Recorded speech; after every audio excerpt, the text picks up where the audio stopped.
Good morning, you lot. Very good morning.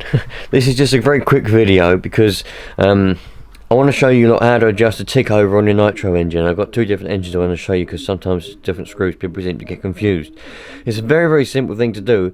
Some people seem to get very frustrated over it and they think it's all down to the throttle or servo and things like that. It's not, but if you've got your tick over screw adjusted wrong, when you let off the throttle, or particularly when you brake, your engine will probably just run out of fuel or run out of RPM and stop because you've not got your tick over screw adjusted properly. So let's have a look at them and I'll show you what to do. So I've just got this is a 21 engine, 3.5cc, come out of that 21 a few years ago.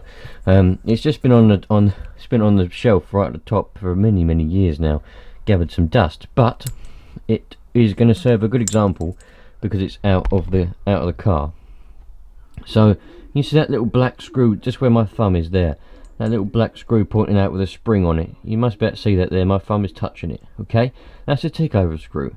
That's your that's your mid-speed needle. That's your low-speed needle. That's your high-speed needle. That black one in there is your tick over screw. All right. So when you screw that in, that physically stops the slider from going in anymore. It's the same if you've got, I haven't actually got a carburetor with the rotational throttle to show you, but it's exactly the same. The screw will be in the same place. Okay, so if you've got that screwed in, it will stop that going in all the way. You know, it might go to there or something, and that raises your tick over, makes it go higher. If you screw the screw out, it means that the slider can go in further when you brake, and therefore you'll run out of RPM and you'll stop. So I've got camera trouble at the moment, but I might be able to oh, what's going on here? There you go. I might be able to zoom in. Yeah, I think I can. Hold on. Seems to be when I zoom the audio stops. There we go. I think we got it. So you can see the little black screw in there, right? That little black screw is on this particular. It's covered in hair and dust because it's been on the eaves of the roof for many years. I had to get a ladder to get this down. But that black screw there, okay. On this engine, on most engines, other engines, it will be exactly the same. You'll find it in that same location. All right. I'm over explaining it because I want to make it very clear. Now, if we go over to this is an MP9.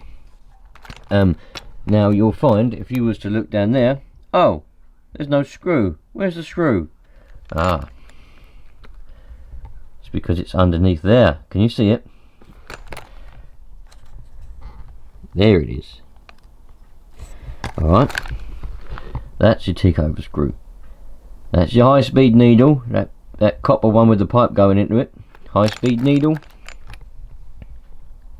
low speed needle on the slider. Tick over screw is that black one just above the flywheel and the bell. Alright, same principle. So it doesn't matter what engine you've got, okay, just because I've showed you these two engines, it will be one or the other. It will be a little screw in that location around there somewhere. Alright, and all you got to do to turn the tick over up, turn it in or clockwise, and to turn it down, turn it out anti-clockwise. Alright, so that means you might have to do a little bit of adjustment with the braking servo and the way that is as well, but if you turn that in, it physically can't close the carburetor, so it won't, you know, it won't not tick over, if that makes sense, if you turn it in enough. That's how you adjust it properly. People adjust it on their throttle servos with the trim on their with the trim on their thing, but that's wrong. You don't adjust it with the trim, okay, because then when you brake it might still stall, and also it's just not the right way of doing it. You adjust it with that screw, okay. Can't make that clear enough. So that's pretty much that short little video, but I really needed to do that because I've been getting a lot of comments and messages asking how you do tick over. So I thought I'd just make the video so that loads of people can see it rather than me commenting back just to individuals. So that's how you adjust the tick over on the Nitro engine. If you've got any more questions on how you wanted to how to do things, I've got videos out on how to tune engines and things. But with the winter coming, I might do a video on how to tune your Nitro engine for colder weather.